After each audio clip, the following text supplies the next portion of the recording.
What's up, everybody from Facebook, YouTube, or if you're on my website, my name is Edgardo, also known as Ranger Freak 95, and I'd like to welcome y'all to a brand new video. So what's going on, guys? I just recently saw Captain America Civil War not too long ago. I saw it opening night. I saw it like midnight release, or quote unquote midnight release. I saw it like at 7 p.m. the day before it actually got released, but and it kind of made me upset that the fact that so many people have already seen Civil War way before, people in the States got the chance. Obviously, it makes sense for, critics or, certain people that do YouTube channels that talk about movies to get early, screenings of the movie. That's understandable. But a lot of those people got early screenings as far as like weeks in advance, sometimes as far as like a month. And I was like, that's ridiculous, man. I felt like that was a little bit unfair, almost like a little bit of a special treatment type of thing. I feel like, come on, like seriously, like I understand, business wise why they would do that, to fans and certain people like that and whatnot, but I felt like it was a little unfair for me because I wanted to see the movie, and everybody else I've seen on the internet was like, oh my god, this movie is so awesome, like they've already seen it weeks ahead, and I'm still waiting for the release that the previews keep telling me, and I'm like, keep teasing me, people, just keep going. I'll be happy with that. No, I wasn't. It was a big tease, and it's just like, it's whatever. And it's also understandable for the international releases, to be a little bit early, because that's what Marvel specifically always does is, they release their movie internationally first, then it comes to the States. That's better for box office for them, and it's understandable, and business wise it's smart, so I won't, gripe about that, but it's a little nitpicky. I feel like, everybody should see it at the same time, but that's just me. But whatever, on to the review. Captain America Civil War, man, such a good film.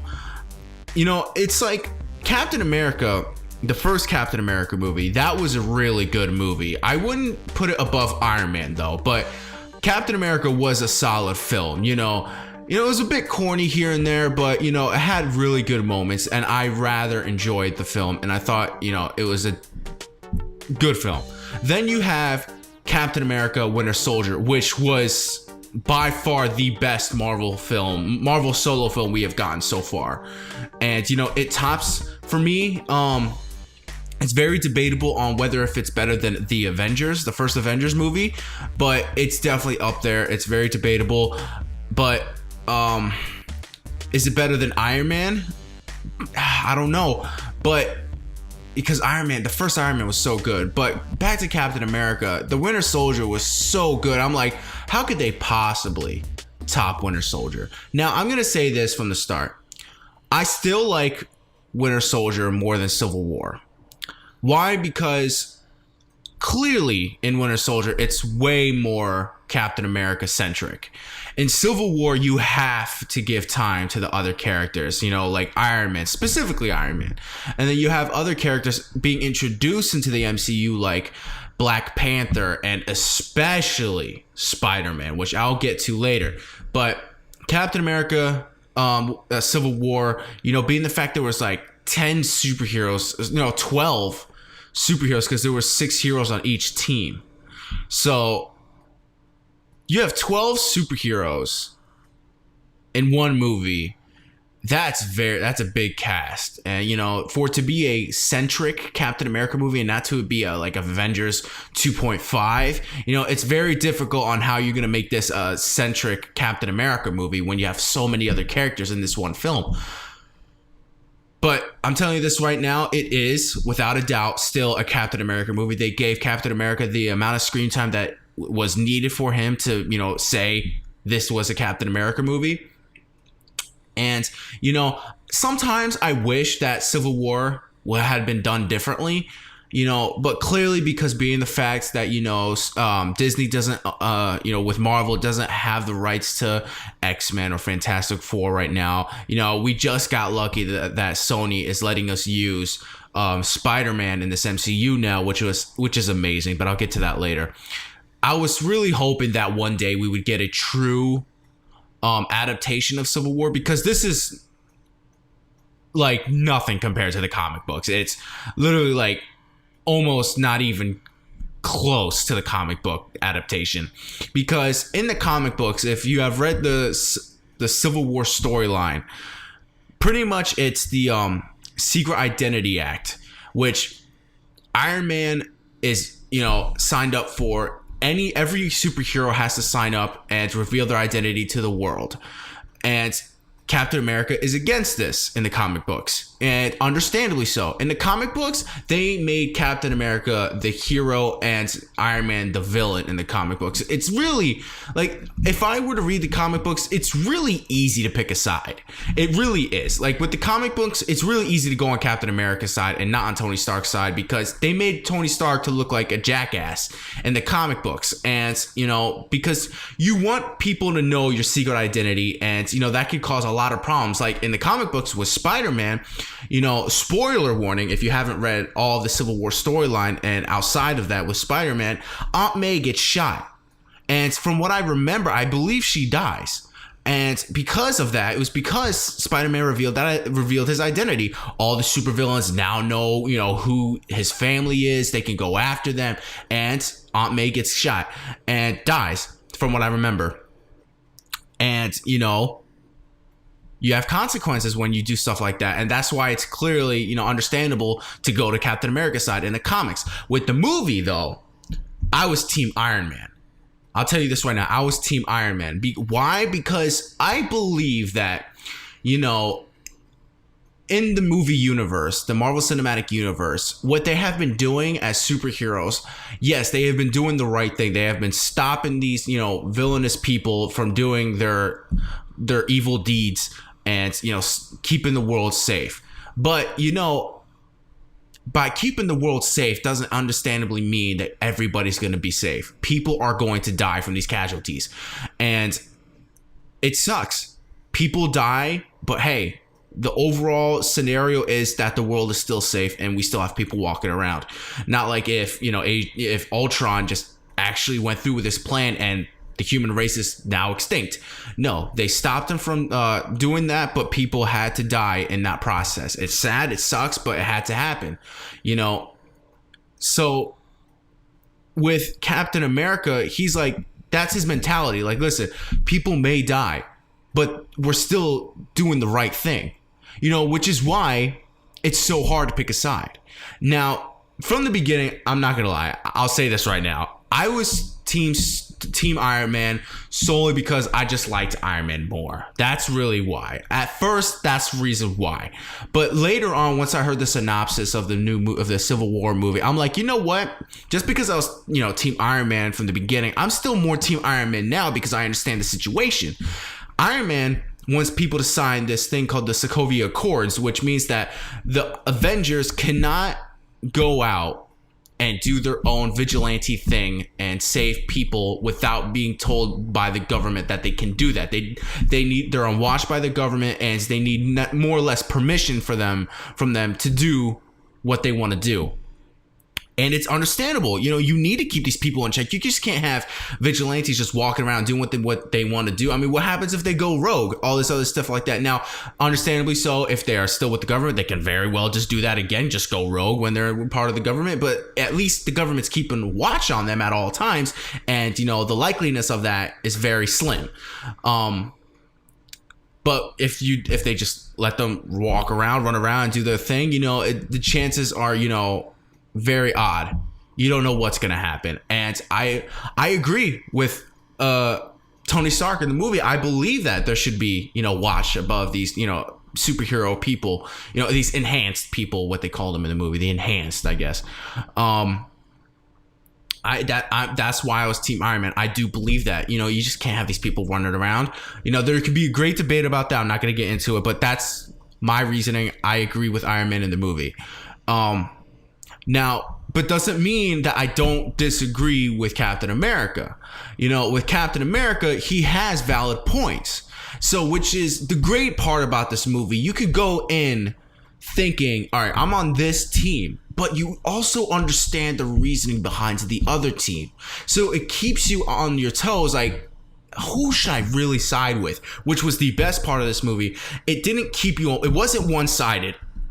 Excuse me. It wasn't one-sided. You actually saw both sides of the arguments. And it's like, you know what? Both of you are right. You are both correct. But, you know, you have to choose a side. You need to choose a side. So I chose Team Iron Man. And, you know, clearly, you know, you saw the people on Team Captain America's side, and you saw the people on Team Iron Man. And the chemistry between Robert Downey Jr. and Chris Evans in this movie was just so good. You know, clearly Chris Evans, Captain America, gets more screen time than Iron Man. But when Iron Man is on screen, you know, you just don't want to. You don't want the screen to go away. You want the screen to stay on Robert Downey Jr. Because Iron Man is such an awesome character. But you also have to remember this is a Captain America movie. So when there is more screen time on Captain America in the Captain America movie, you have to understand why. But, you know, with everybody else, Black Panther was so good. Such a badass character. You know, I knew about Black Panther way before even Civil War came about, but I wasn't really that intrigued by him that much until I heard that he was going to be in the Civil War movie. And then that's when I got a little bit more updated on his character. I did a little bit of research, and, you know, I found his character. Wow, this guy is a badass. You know, being the fact that we don't have, you know, the X-Men in this universe, you know, because Black Panther is supposed to be married to Storm by the X-Men, and to have that scenario play out in the MCU would be very, very badass. And the actor who plays Black Panther does such a good job. His accent is on point, and, you know, everybody else does such a good job. Vision is hilarious in this movie. You know, there are some points where you're like, wow, that's funny, you know. The one thing that I did, you know, have a little bit of an issue of was Scarlet Witch. I love Scarlet Witch's character. I felt like she was a very good add-on to the cast of Age of Ultron. She was very badass. I really liked her character. But in Civil War, now I don't know if it's like this in the comic books because I don't really know Scarlet Witch's character too much. But Scarlet Witch's character in the movie, I felt like was so powerful. Like, you know, with somebody with that kind of power, you expect them to be very powerful. You know, but I feel like she was overpowered in the movie. Like, honestly, like, she could take on the whole team if she really needed to. Like honestly, like, you don't fuck with Scarlet Witch. Like, she was able, like, you can see it in the trailer. She is doing something to Vision. She can take on Vision. And Vision in this universe, I don't know if he's like this in the comic books, but in this universe, he is almost like a god. Like, he can literally have a cape vanish and reappear by will. He's able to pick up Thor's hammer, which is insane. And Vision, when you see him, he's just like, who can fight that? So when you see Scarlet Witch going toe-to-toe with Vision and making Vision look like a bitch in the movie, that's ridiculous. Now, I don't have a problem with that. It's like with everybody else, it's like, damn, I feel like it was just a little bit overpowered, Scarlet Witch. I just feel like she was a little overpowered, and they could have toned it down a little bit to make it look even. Because if she really wanted to just take everybody else out, she pretty much very well could. But that's probably, I think, like my biggest gripe about the movie. I've been waiting for it to talk about this. Let's get on to Spider-Man. This is by far the best adaptation of Spider-Man we have seen on screen ever. Now, let me say this. Tobey Maguire, Sam Raimi's Spider-Man films, he is awesome. Tobey Maguire did an amazing job as Spider-Man. Growing up, I didn't think anybody else could play Spider-Man except for Tobey Maguire. Andrew Garfield also did a fantastic job as Spider-Man. You know, there's a debate on who's better, Tobey Maguire or Andrew Garfield. A lot of people say Andrew Garfield was a better Peter Parker or a better Spider-Man, while Tobey Maguire was a better Spider-Man or a better Peter Parker. I don't know. There's a big debate there, but if I were to really choose who I would want to be Spider-Man between Andrew Garfield and Tobey Maguire, that's a very tough call. I think I'd have to go with Tobey Maguire only because I grew up with this character more. And there's only literally 2 films of Andrew Garfield's movies, and the second one was really not that good at all. But now we have Tom Holland as Spider-Man. Sorry, Tobey Maguire. Tom Holland's got this. And I know we've only seen him for like a short amount of time in this movie. You don't see him a lot, but when you do see him, he steals the show. I'm telling you this right now. He steals the show. He did such a fantastic job at this movie as Spider-Man. He's witty, he is funny, he's very strong, he's acrobatic. Everything what you wished Spider-Man was on screen is here in this movie. And I couldn't ask for more. I cannot wait for Spider-Man Homecoming. And I said a long time ago, I think it was about a year ago, that I made a video talking about how Miles Morales might be Spider-Man. And I went on a huge rant about that. I'll put a link in the description below about that rant, and you can watch the video, and it's pretty funny. And I was really hoping that they were going to do Miles Morales, and they didn't, which I'm happy. We got Peter Parker, which I was hoping for, and I couldn't see them going with Miles Morales anyway, but I'm so happy we got what we got, and I couldn't ask for more, honestly. Spider-Man, Tom Holland, keep up the good work. You deserve to be Spider-Man, honestly. Now I can't even see anybody else playing Spider-Man.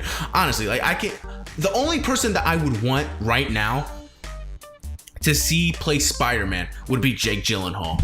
I want Jake Gyllenhaal to play Spider-Man so bad, but he would have to play like an older Spider-Man, clearly at the age of where Jake Gyllenhaal is at right now. I would love to see Jake Gyllenhaal play it like an older Spider-Man, which would be awesome. But if we're going with what we need now, which was a high school Peter Parker and a kid, a teenager more or less, and Tom Holland, he's the man. He's got this. I'm so happy about it. I cannot stress enough how good he is in this movie. Everybody did a great job. Ant-Man and Spider-Man, dude. Ant-Man, he's comedy. He's just funny all around. Like, whenever he's on screen, he makes you laugh. There's nothing in this movie that he does that doesn't make you laugh. So this video is about almost 20 minutes long. I don't want to be too long, but that's my review for Captain America Civil War. I highly recommend to go see this movie. Please go see this movie. Please. It's such a good movie.